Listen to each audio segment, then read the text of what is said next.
We've got a lot of action coming up this week on stream, including action in Week 5 of the NFL season, Week 6 of the college football season, and we have some weeknight college football action next Tuesday. So be sure you're here for this, and be sure to hit that notification bell so you don't miss a single moment where we go live. And now, on with our feature presentation. When you think of America's Game of the Week, you think of that 4 o'clock Eastern window. You think of the biggest game of the afternoon slate. You think of a battle that's going to feature two of the top teams in football and is going to feature the A team of that given network. If CBS has the top game in the 4 o'clock window, you're getting enhanced camera work. You're getting Jim Nantz and Tony Romo. You're getting Tracy Wolfson. And you're getting a ton of coverage devoted to the game during the pregame show. Likewise for Fox. If they have the top game in the 4 o'clock window, the production level and the quality level of broadcast skyrocket tremendously. There's a massive difference between America's Game of the Week and a Jaguars game at 1 o'clock on CBS. This game typically has the highest ratings of any game during that Sunday slate, even higher than Sunday Night Football on NBC. This season, Sunday Night Football is averaging somewhere around 24 million viewers per game, while the marquee 4 o'clock window is drawing nearly 27 million. And when you think of this game, you think of all football fans, or most of them if their local team isn't playing in that same window, coming together to watch one of the best games of the week on paper unfold in a live environment. That 4 o'clock game of the week is incredible for football fans. And speaking of things that are incredible for football fans, if you like learning more about the history of the NFL and the weird and wacky stories that you might not know about, then this place might be incredible for you because that's exactly what we do on this channel with a new video every single day. So if you like that sort of stuff, then be sure to hit that like button down below, subscribe, and turn on the notification bell so you don't miss a single video that we post on the channel. Thanks in advance for your support as we try and hit 70,000 subscribers. But now, I want you to imagine that this game right here, as in America's Game of the Week and the national 4 o'clock game of the entire country gets, isn't live.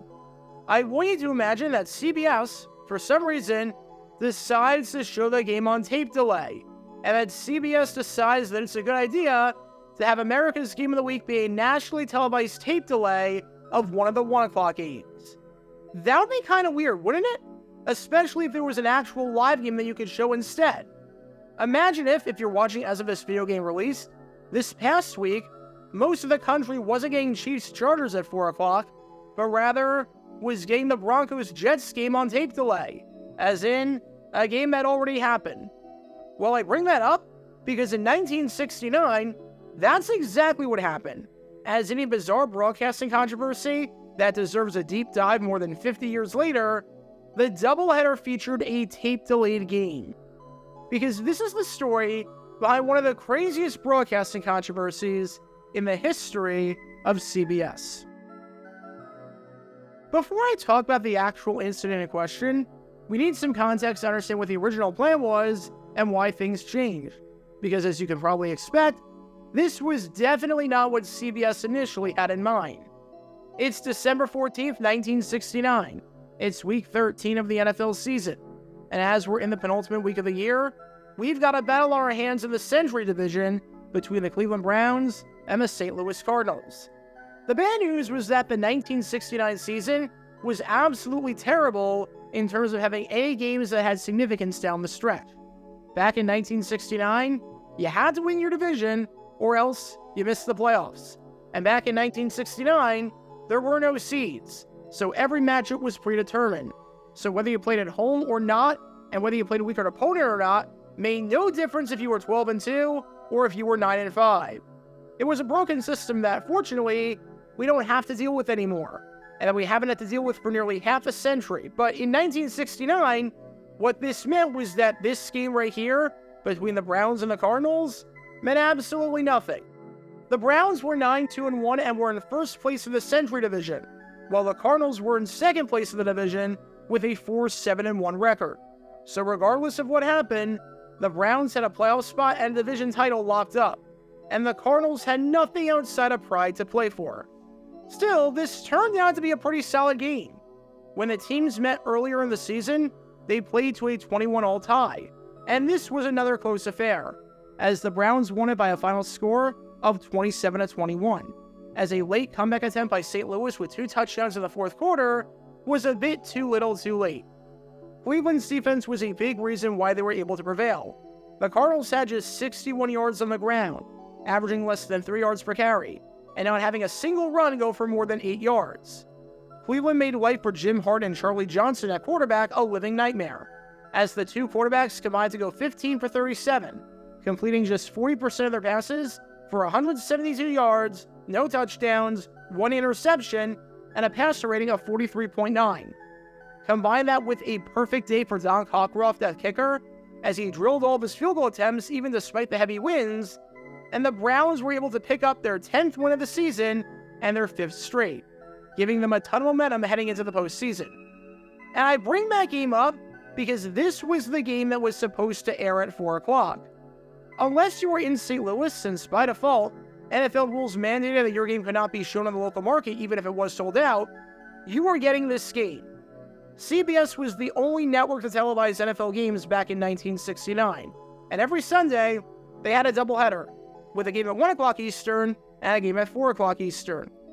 And for some reason that I'm not entirely sure why, of the 8 games played that week between the 16 teams, the league decided to have 1 on Saturday, 6 on Sunday at the 1 o'clock window, and 1 on Sunday at the 4 o'clock window. So this was the game that you were going to get. No matter how little the game meant, and no matter how insignificant it was, this was the game that the entire country was going to watch. Minus Thanksgiving, a one-off game on a non-Sunday, or a playoff game, this was as close to a nationally televised game as you were going to get. Which is why it might come as a surprise to you that no one could watch the game. Seriously, no matter where you were in the country, not a single soul was actually able to watch this game right here. And the reason why? It had nothing to do with the CBS executive thinking that they knew better or thinking that they needed an alternative since the Cardinals weren't playing well. Rather, it had to do with labor disputes. Because a few days before this game was set to happen, the CBS affiliate in St. Louis, where the game was being played, KMOX, faced a major issue when 40 engineers went on strike. I'm not going to dive too much into the weeds and the nitty-gritty of the strike, but to make a long story short, the engineers' collective bargaining agreement expired in mid-November, and the engineers could not come to terms with the station on a new deal. The engineers wanted higher pay and seniority incentives, where if you were at the company for a long period of time, you could pick what shifts you wanted to pick up. KMOX rejected that, as while they didn't have a problem giving the engineers more money, they didn't want a seniority clause where everyone could pick their own shifts. And this was a problem, because you kind of need engineers to run a TV station. It's not as easy as just flipping on a switch and letting everything take care of itself. Especially back in 1969, it didn't work like that. You need guys on the back end. No engineers at the CBS affiliate in St. Louis meant no live programming, and meant that the station, outside of reruns, couldn't really do anything. And because KMOX engineers handle local Cardinals games for CBS, as you might be able to tell, this meant that there was no way that the Cardinals-Browns game was going to be shown on live television. If you're wondering why the only footage available from this game is from NFL Films, that's why. There is no television broadcast available. Not only would Cleveland be unable to get the game involving their own team, but the entire country would not be able to get the only 4 o'clock game on the schedule that day. Which meant that CBS needed to think of something, and think of something quick. We were 48 hours from kickoff. The strike was still going on, and would go on until right before Christmas. And as things stood, CBS had no game to show at 4 o'clock. It was too late to move a game from 1 o'clock to 4 o'clock, as it would be too much of a logistical nightmare from a television schedule perspective, from a fan perspective, and from a traffic control and security perspective to make a switch that soon. And CBS had to show 6 straight hours of football from 1 o'clock to 7 o'clock. The advertisers demanded it, and the NFL would be rightfully ticked off if CBS did not do this. So CBS came up with a plan. At 4 o'clock, we're going to show this game instead. We're going to show the battle between the San Francisco 49ers and the Minnesota Vikings. We're calling an audible. Much like the Browns-Cardinals game, this game right here in the snow meant absolutely nothing, as the Vikings enter at 11-1, having clinched the Central Division while the 49ers entered at 3-7-2, dead last in the Coastal Division with nothing to play for, seeing as the Rams were in first place there with an 11-1 record.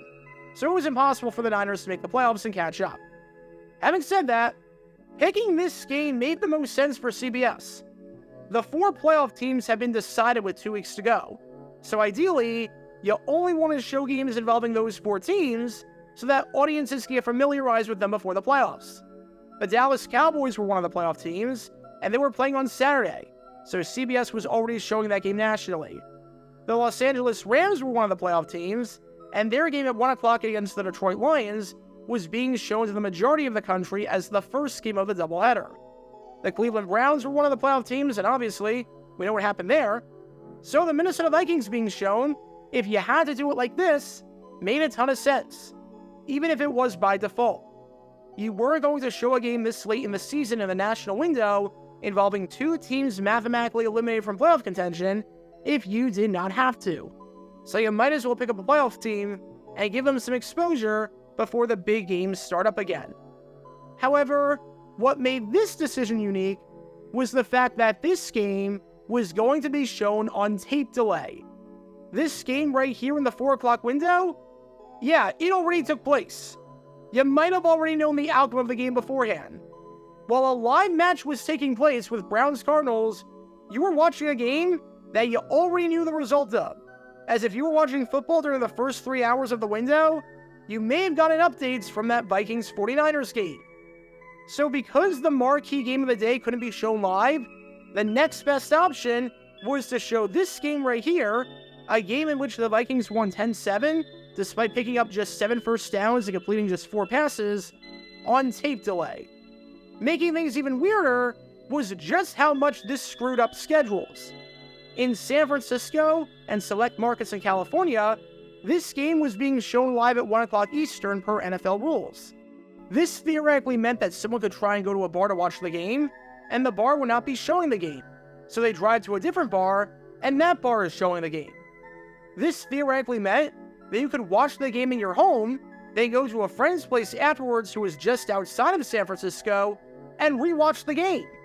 This also meant that if you were in Minnesota, because you were getting the game on tape delay, if you wanted to watch your team play but didn't want to brave the cold weather, you technically did not have to. You just had to wait about 3 hours and you'd be fine. Here are the attendance figures for the 6 home games the Vikings had that season at Metropolitan Stadium.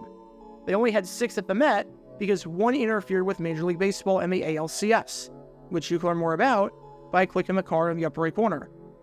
Take a wild guess as to which bar represents that game against the 49ers. Yep, it's the lowest one, which is no surprise considering everything. And of course, considering the fact that this game meant nothing, if you already knew the outcome of the game, there wasn't really a reason to watch it. Just a bizarre situation where CBS's hands were completely tied, and no matter what happened, it was going to cause problems. A lot of problems. And I should note that when it came to the controversy involving the game that eventually got shown, as in the game between these 2 teams behind me right here, that there seemed to be a pretty easy solution to this problem. There seemed to be a very easy way to fix the issue. Why not just give the engineers what they wanted? Why not just give them what they were asking for? Well, it wasn't quite that simple. You see, the employees at the St. Louis station were covered by a local collective bargaining agreement and not a national collective bargaining agreement, which is what just about every other CBS station had. The people that ran the St. Louis station tried to offer the engineers the national collective bargaining agreement that every other CBS station had. But the employees didn't want to take that. The employees declined that offer, which would have given them some benefits and would have given them a massive increase in their pay, but would not have given them seniority. So not a whole lot that CBS could do there, relatively speaking. It was a very, very messy situation. I think it's pretty fair and reasonable to say that we won't be seeing anything like this ever again in the NFL. With how many games are on at the 4 o'clock window, with the way these agreements are structured so as not to rely on local stations, and with the business of the NFL, there is never going to be another week where America's Game of the Week is shown via tape delay, and where your only option to watch football in the 4 o'clock window is to do so by watching a game that you already know the outcome to. But in 1969, with CBS during Week 13, That's exactly what happened. Because in 1969, while quarterbacks were throwing the ball through the air, the CBS affiliate in St. Louis was off the air. Be sure to like and subscribe if you have not done so already, as it helps the channel out a lot. And check out my other channels, JG8 for the history of college football, JG7 for the history of baseball, and JG9 News, where we talk about all things happening in the NFL. Join me every Wednesday night at 8 p.m. Eastern, where we'll play live NFL trivia for cash prizes. And make sure to join me live, as we're on stream just about every single day. And thanks to all our Patreon members and our YouTube members for helping out the channel. See how you become a member and show your support financially in the description down below.